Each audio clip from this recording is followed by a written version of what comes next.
Sarah Lecus comes all the way to us from sunny and probably much warmer California. With a bachelor's in biology from UC Davis, she has worked with marine mammals in Hawaii, commercial fisheries here in New England, and marine education in California. Sarah became involved with the Surfrider Foundation's program Rise Above Plastics in 2010. Through this program, Sarah has given many presentations and organized numerous beach cleanups around the country. She is currently working for the Marin Municipal Water District on coho salmon surveys. Please help me welcome Sarah. Again, my name is Sarah Lecus, and I'm here tonight representing Surfrider Foundation. For those of you not familiar with Surfrider, it is an international environmental nonprofit, and they are working on many different campaigns, one of which is the Rise Above Plastics campaign. And the goal of Surfrider is to reduce the impact of plastics in the marine environment by raising awareness of plastic pollution and advocating for the reduction of single-use disposable plastics. And that's what I'm here to discuss with you tonight.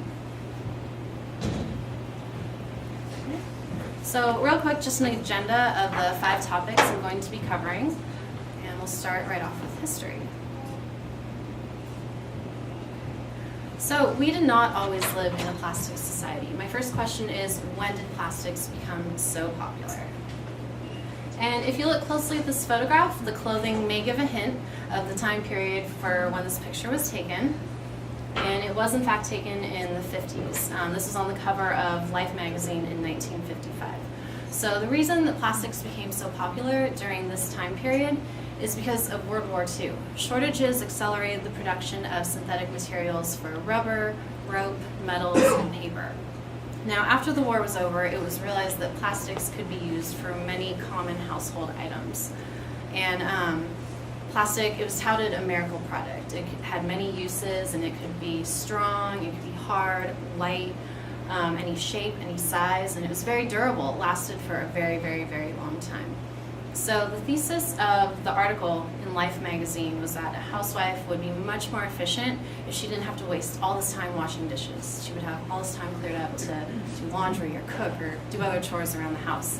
And so this concept of throwing things away when you're done using them quickly became embedded in first world consciousness, whereas beforehand, especially after the Depression, people saved everything. Now, it seemed like a great idea at the time, but the problem is that every single item that you see in this picture, every cup, fork, plate, tray, continues to exist today.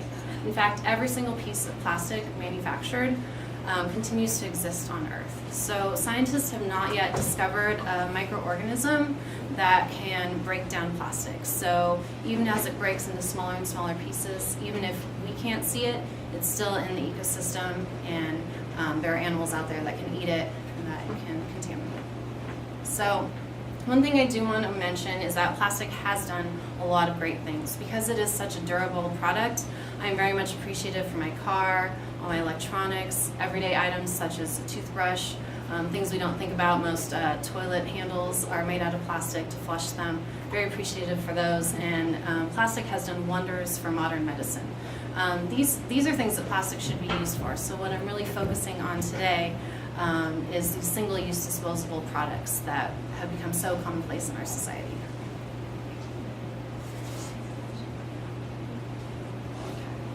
So, next question, how is plastic made?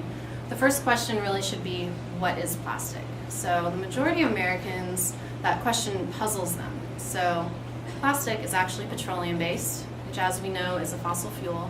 It's unsustainable. So first step is that it's extracted from the earth, and it is then sent to a refinery where the petroleum, it gets processed and broken down for all the different products it's going to become. So what becomes plastic is then sent to another factory where many different chemicals are added. There are many, many, many different types of plastic out there, thousands of different types, and nearly as many chemicals that can be added to create these different types of plastic. Next is sent to another factory where these tiny little pre-production plastic pellets are made. Now, this is what all plastic products start off as. They start off as these tiny little plastic pellets, and what's unfortunate about this is that they look a lot like fish eggs. And fish eggs are a very important food item for many different marine species. Next, the pre-production plastic pellets are sent to the final factory where the final product is made. And here I'm showing the products that we're really trying to focus on lessening the use of in society. So I have 3 single-use disposable plastics, the most commonly used ones, so water bottle, styrofoam, plastic bag. Unnecessary packaging. It's a number 9. It's probably going to hang outside of your house. Why does it need to live in this sterile environment just to get from the store to your home? And then baby teething products. So this one is quite frightening to me. As I mentioned up top, many chemicals are added to all plastics to make it plastic. And we are then putting these chemical-laden items into our children's mouths, which is very frightening. Okay, moving on to quantities. So this is a photograph of Bayona Creek after a rainstorm. Now, Bayona Creek, it's a tributary of the LA River. And this photograph does a very good job of showing just how much waste can end up in the ecosystem in an area of high population like LA. So there is a net strung up there that has collected a lot of the trash. And if you look closely, you'll notice that it's mostly single-use disposable items. These items are cheap and we use them very quickly, so it's pretty easy to lose track of them. Now, the way that these items ended up here is down storm drains. So it's really important to remember that litter on land, it will go down storm drains or run off of streets into rivers and creeks and streams. And so it doesn't matter how close or how far you live from the ocean. It's important to remember that the ocean is downhill from everywhere, and this stuff will flow out there eventually. So just some facts, some numbers to put out there for everyone. In the US, we go through 274 million plastic bags per day and 45 million water bottles per day. So these are very high numbers, and this is in the United States only. So if we take into account the whole world, those numbers grow exponentially. And it's a really big problem. That's what we're mostly seeing in the photographs. So plastic bags are a huge problem because it's one trash item that throwing away doesn't necessarily work. Because they are so light, it's really easy for them to blow out of trash cans, blow out of trash trucks and landfills. And then it's still escaping in the environment even when we think we're properly disposing of it. And a lot of municipalities, they don't actually recycle plastic bags. So recycling also is not a solution for these items, but luckily it's very easy. You can just bring your own bag. Very easy to prevent. Now, as far as water bottles, so in the United States nowadays, 1 out of every 3 servings of water now comes in a container. And just a few reasons for why this is so foolish and insane. So most bottled water is in fact tap water. It's actually just filtered water. We could easily filter water at home ourselves. And in addition, the regulations are different. So tap water is EPA regulated, and bottled water is FDA regulated. So the FDA actually has less strict regulations. So quite often the tap water is in fact safer for you than bottled water. And just an example, so one response I often get is that people don't like the taste of tap water. I really like the taste of tap water here in Boston, but different areas, they have different types of water. Where I grew up in San Jose, water did not taste very good. When I took my course with Surfrider about plastics, we actually did a blind taste test. So we had 4 cups of water, and in 2 of them were 2 different brands of bottled water, tap water, and then home filtered tap water. And we all did a blind taste test and had to guess what was in each container. And not a single person could pick out the home filtered tap water from the bottled water. So blind taste test proved it really does work. So filtering water at home, not only will it taste better, save the environment, but it will also save you money. So, easy solution. Okay. So the last photograph was in LA, but I wanted to bring us a little bit closer to home. As Gina mentioned, I did live out in New England for about 1.5 years, and I took these photographs myself. I lived in Fairhaven, and one day I was doing some local exploring, and I went to Palmer Island in New Bedford, and the picture on the left is what I saw. And it was devastating. I usually, if I see trash, I try to pick some up, and this was just overwhelming. There was more than I could pick up. And the photograph on the right is of an overflowing trash can in Boston along the Freedom Trail. So this is another example of why recycling doesn't always work. This is a trash can. All this stuff is going to the landfill, and it's it's overflowing, things can very easily fall out and go down those storm drains and out into the ocean. Okay, so now I want to bring us back to the ocean and discuss the Great Pacific Garbage Patch. So I'd just like to see from the audience who's heard of the Great Pacific Garbage Patch. Okay, awesome. And then, is there anyone who maybe hasn't heard of that but has heard of the trash island that is floating out in the middle of the ocean? Okay, great, more people. So one of the first things I like to do when talking about the Great Pacific Garbage Patch is dispel some common myths. So the media, they really took off on this trash island concept that is out in the middle of the ocean, but there is no trash island. Boats are not going to crash into it and sink. You can't walk on it or build a house on it. It's more of like a floating soup of plastic out in the middle of the ocean, more like a garbage patch. And that's one big myth we're really trying to change. So another question you might have is, why is there not trash just everywhere out in the oceans? Why is it not dispersed equally? So it gathers in these patches because there are natural currents flowing all throughout the oceans. But in some areas, they actually come into circles and form what are called gyres. And so what happens is these are sometimes hundreds or thousands of miles long and across, and so the plastic may travel on the outside of the gyres for a long time, but eventually it's pushed into the middle where it's nice and calm, like the eye of a hurricane.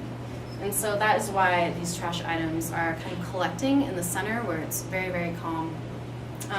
People may have heard them called the horse latitudes or the doldrums, if anyone's a sailor or a history buff. That's what's in the middle of these gyres. So again, it's a swirling spiral of floating trash, more like a plastic soup, less like an island.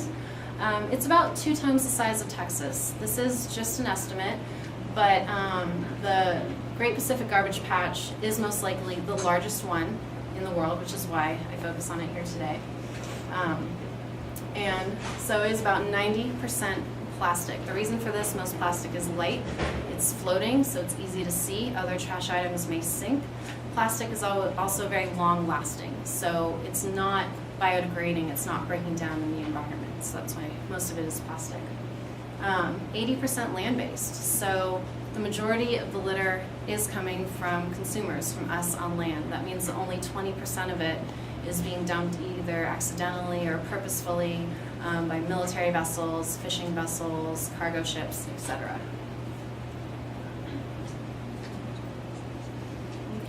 So I mentioned that the Great Pacific Garbage Patch is most likely the largest in the world, but it is not the only garbage patch out there. There are 5 main gyres in the world, 2 in the Pacific and the Atlantic, and 1 in the Indian Ocean.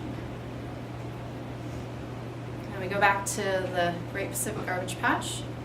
And here's a photograph of Charlie Moore. Now he is the man who most likely first discovered the Great Pacific Garbage Patch. And he was not a scientist, he was a sailor, and he was sailing from LA over to Hawaii for the Trans-Pacific race. And on his way back, he decided to take a detour, and he took a more northerly, what was supposed to be a scenic route.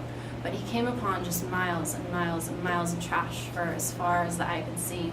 And he was horrified. He decided to go back and study what was happening out there. And he went back a couple years later. This picture, he's holding up one of his samples. And what he discovered was plastic to plankton ratio was 6:1. So for every 1 zooplankton, which are at the base of the food chain, right above plant plankton. So for every little animal plankton out there, for every pound of that, there would be 6 pounds of plastic. Horrible numbers. But he went back nearly 10 years later, and the numbers had grown exponentially. So this problem is only getting worse.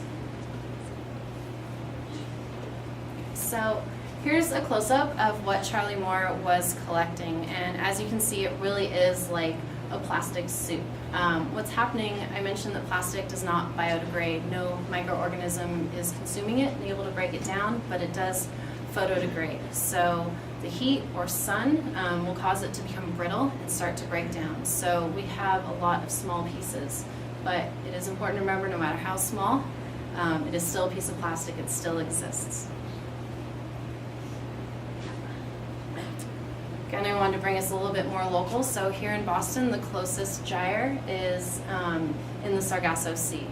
And this is a little further south of us, but this is most likely where the trash here would end up. And trash has been found in all 5 of the gyres. So a little bit about the Sargasso Sea. It is called so because of the Sargassum seaweed. And what the seaweed does is it rafts up and creates a nice little habitat in an area where animals would not normally hang out. So I think it's really sad that this is an area where plastic is accumulating because it's a nursery ground. So there are a lot of juvenile fish that are out here being surrounded with these plastic pieces that look like food. Okay, now we're going to talk about marine life, my favorite topic. So I'm going to bring you now to Hawaii, a Midway Atoll, which is it's northwest part of the Hawaiian island chains. So most people are familiar with Hawaii. They think of Oahu and Maui and Kauai, but the island chain actually extends up to the northwest for over 1,500 miles. And this is a very remote area. Tourists are not allowed here. Albatrosses are one of the few animals that live there. So albatrosses, the reason I'm focusing on them is they have pretty much become the poster child for marine debris because so many of them are dying from plastics ingestion. Just a little bit of background on the birds before we talk about why. They are the world's largest seabirds, so their wingspan can vary depending on the species from 6 to 12 feet. Very large, beautiful, majestic birds, and they live for at least 40 years. Now at about 8 to 10 years old, they find a mate and they are monogamous for life. And once the chick is born, the female only lays 1 egg per year. And once the chick is born, they will take turns one parent will take care of the chick and one will fly out over sea and forage for food. They will then come back and regurgitate the food back up for the chick. Now it's important to note that the chick cannot regurgitate whatever it is fed. So this photograph can be a little bit hard to see at first. This is deceased albatross chick.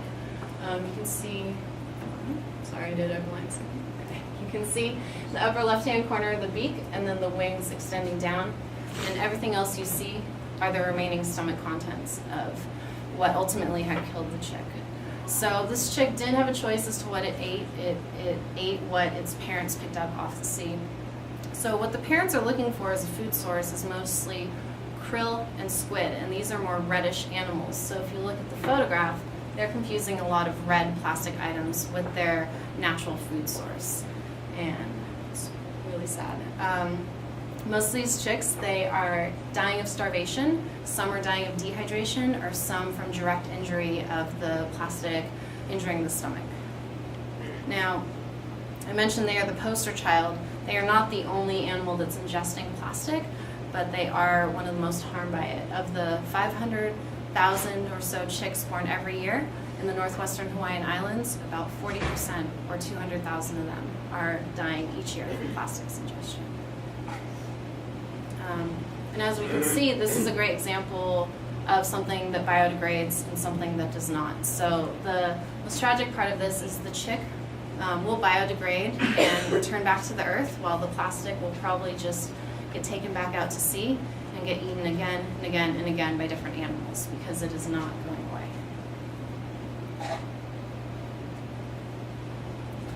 And here's just a specific incidence of plastic harming one bird. So you can see the chick, I have a close-up, has a hook of some sort stuck in its beak, and it was not able to get it out. It was there for quite a few weeks before the researchers were able to get close enough and remove it.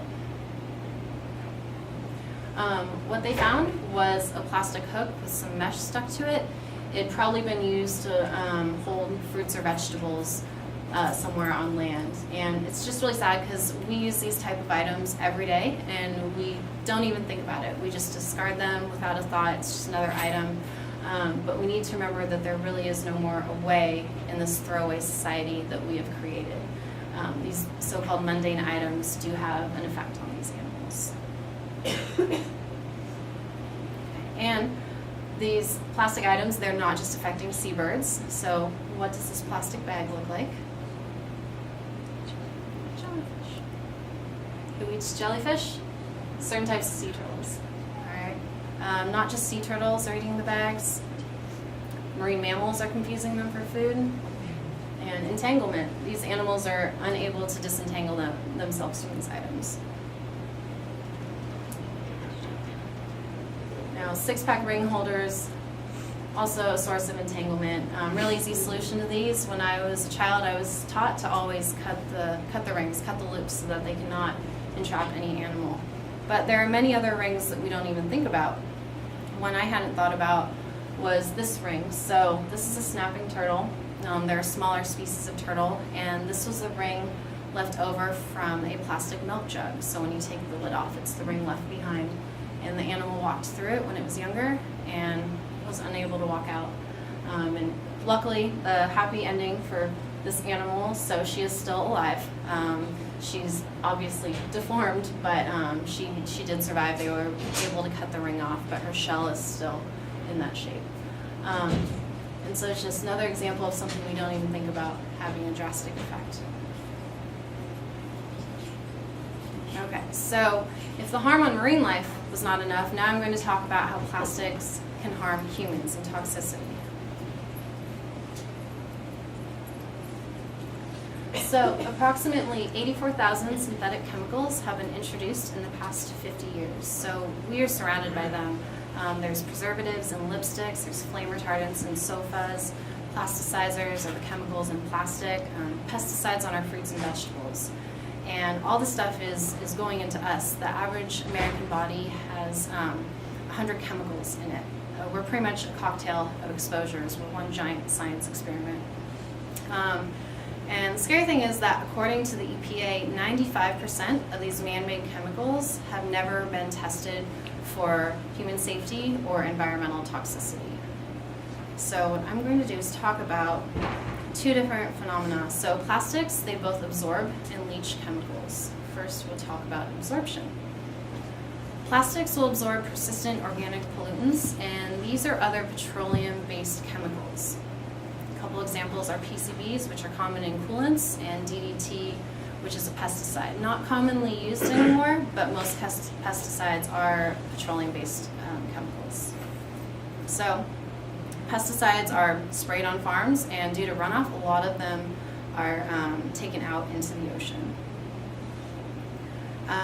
One thing to know about petroleum-based chemicals is that they are hydrophobic, so they do not dissolve in water. They're just these molecules floating out there in the ocean. But they are lipid soluble, so they can go into fats. Now, because they're not dissolving in the water, when the petroleum-based pesticides, when they find another petroleum-based product, such as plastic, they are attracted to it and they'll latch right onto it immediately. So Charlie Moore, he actually calls these items, these plastic items, poison pills, because when animals are eating them, they're not only getting the harm from the plastic, but they're also getting the harm from these petroleum products that have attached themselves to it. And this can be bad for us because of biomagnification.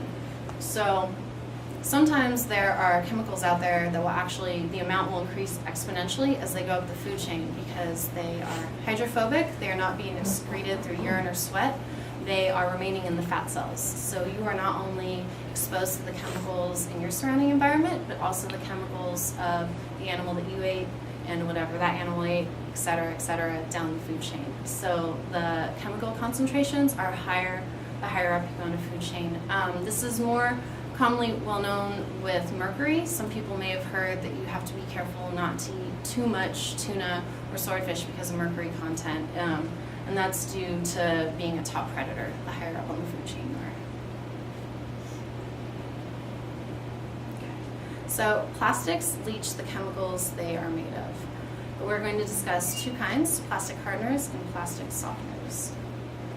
So there's a whole class of plastic hardeners called bisphenols. BPA is probably the most well known. It's been in the media a lot lately for its potential toxicity. BPA is commonly found in DVDs, canned food lining, older Nalgene bottles or other polycarbonate plastic bottles, and store receipts. So it is found in the majority of Americans. So what we're finding is that some plastic is not inert. It's actually leaching the chemicals it's made of. One thing that's important to know, heat, as I mentioned earlier, the sun may help break down the plastic, so heat actually catalyzes or speeds up the release of these chemicals from the product. One example is that I don't ever microwave Tupperware because it will actually leach the chemicals out into the food Sometimes I will still use Tupperware. It's great, you know, it won't break like glass, but I don't ever heat it up in the microwave because it'll just speed up the leaching of those chemicals. One thing that is kind of frightening to me, I've heard about a lot of companies such as Nalgene, whose water bottles are now BPA free, which is great, and many baby products that are BPA free now, which is regulated by the FDA. But the problem is that BPA is the very thing that gives the hard plastics their hard quality, and so they must just be replaced with another chemical. There are other bisphenols out there, so BPA is simply getting replaced with bisphenol S, bisphenol B, and other bisphenols. And so the best thing really is to just avoid the plastic altogether because it's being replaced with other chemicals that are found to be just as toxic. Now at the bottom, I've written that there are links to breast cancer, obesity, mood disorders, testicular cancer, depression, autism. There are links to so many different things. So BPA is actually a hormone mimicker. What it's affecting is the endocrine system. For those of us who need a review from probably 7th grade anatomy, here is a photograph of the endocrine system. And so what the endocrine system consists of are organs and glands that actually secrete hormones, and they send signals throughout the body. And so what these hormone mimickers are doing is they are sending signals at the wrong time, or they're sending too many signals, and they're completely throwing our bodies out of whack. Another class of plastics is plastic softeners, and this group is called phthalates. So these are found in nail polish, many other cosmetics, in moisturizers, teething rings, a lot of children's toys. And it's actually been found that women and children have higher levels of phthalates in their body, which makes sense because we're using more cosmetics and kids are playing with toys more. And it's been shown that easily released into the environment as the plastic breaks down. And just like bisphenols, these are endocrine disruptors and hormone mimickers.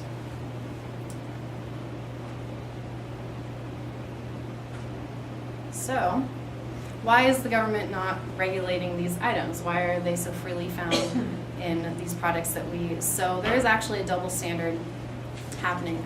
The European Union banned phthalates in children's toys quite a while ago. But a lot of these products are made in other countries, and so if there's one company making a specific toy, they will make that same toy with phthalates for Americans, and then they will make another batch of that same exact toy without phthalates for countries in Europe and Mexico and Argentina, these countries that have actually banned the use of phthalates. So Radaki here says that's not right, so we need to try to do something about that. We need to demand stricter regulations and review of chemicals here in the United States. These countries are looking at the same science that America is looking at, and yet they're actually doing something about it.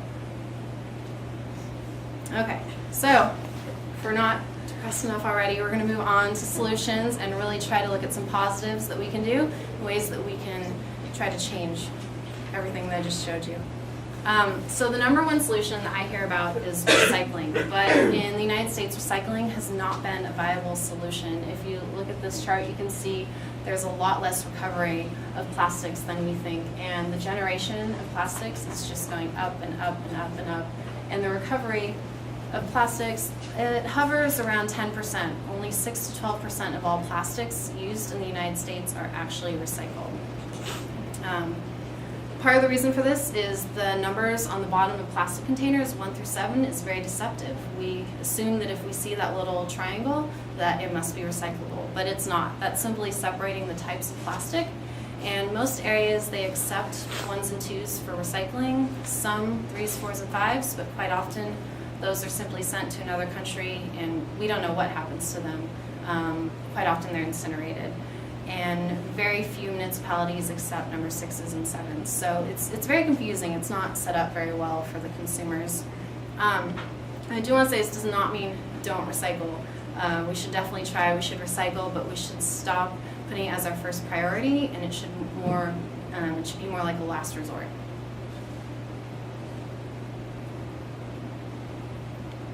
So what we need to do is actually bring extended producer responsibility to the United States. Currently, the consumers are responsible for the life of plastics and other packaging materials that are put out there by the producers. And in other countries, the producers are actually held responsible, and you can show that it actually does work. So the recycling rate in Germany is much higher, 75%, whereas here it's around 10%. So when the producers are made responsible for the life of their product, and when they have to pay money for it, they will implement better recycling programs, and they will even lessen their packaging, eliminate unnecessary packaging altogether. So what can we do as individuals? So we've all heard of the 3 R's. A lot of organizations are now adding a 4th R, refuse, and it really is becoming the most important, even better than reducing. If there's a single type of plastic you can completely eliminate from your life, refusing is really the biggest impact that you can make. So engage yourself in the everyday choices you make. Look at packaging, read labels, ask questions. I talked about all the different chemicals that are put in products that we use, particularly cosmetics. At the end, I'm going to put up a few resources for more information, and one is a website that actually grades the safety of common, pretty much almost any product you can use in the bathroom: shampoo, moisturizers, makeup, shaving cream, anything like that. It will actually give it a safety rating. And so it takes the guesswork out of it. It doesn't make us have to do all the work and memorize the hundreds and thousands of different types of chemicals that are potentially out there. 2 common ingredients though: polyethylene is plastic, and that's commonly found in face scrubs that have the little hard scrubby things. That little ball that you're scrubbing into your face is actually a piece of plastic. Sometimes there are natural ones that are made out of things like walnut shells, but a lot of them it says polyethylene, that's plastic. And any product that says fragrance, that simply means there's phthalates in there. So, 2 specific things to look out for. So go to a local city council meeting and educate your elected officials. I don't expect everyone to go to a city council meeting. It's highly unlikely, but we live in the electronic age. It's very easy to write an anonymous email and let people know how you feel. You can write to businesses as well, and it really can make a difference. The more people tell government officials and producers what they want, the more differences will happen. So do a plastics audit in your home or business. See where you can cut back. The example I put up there is one I myself switched to. It can be tough, but if you look at the ingredients in liquid soap, there's probably a lot of words in there that you don't know what they mean. So I'd rather take something that is soap rather than something that comes in a plastic container and is soap plus chemicals. That's one way I've made a change. I've also tried cooking a lot more from scratch. Now, I do want to mention I'm putting a lot of options up here. Everyone does not have to try every single thing up here. If we can all do just a few things, that could really make a huge difference. An easy one that I hope everyone can try after today is bringing your own bag, bringing your own mug when you're buying coffee, bringing your own to-go container, and using your own metal water bottle. All right, really easy changes. We just have to get in the habit of doing it. That's all it takes is changing our habits. If your hands are free, pick up 3. I try to be a good example. If I'm picking up trash, oftentimes other strangers around me will just start doing it too, or ask what I'm doing, ask if I work for an organization. No, I'm just walking on the trail right by my house, and I want to do my part to make it look nicer. So always lead by example if possible. And this goes along with talking to your elected officials. Demand extended producer responsibility legislation. There are some things we can help change as consumers, but some stuff is bigger than that, and we need the regulations to change in this country. Just one positive I want to bring up. I don't know if anyone's heard in the media, Brookline, Massachusetts, just about a week and a half ago, they actually banned plastic bags, which made me very, very happy. They are the 2nd city in Massachusetts to do so. Nantucket actually banned plastic bags back in 1990, and so it's just an example of how people really can make a difference.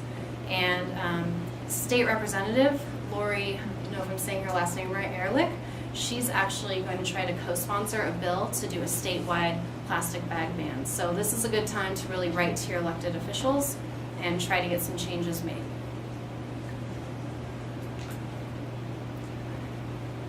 Now, got a lot of kind of stressful topics today, but I always like to end with some positive quotes. So most people probably know Gandhi, you must be the change you wish to see in the world.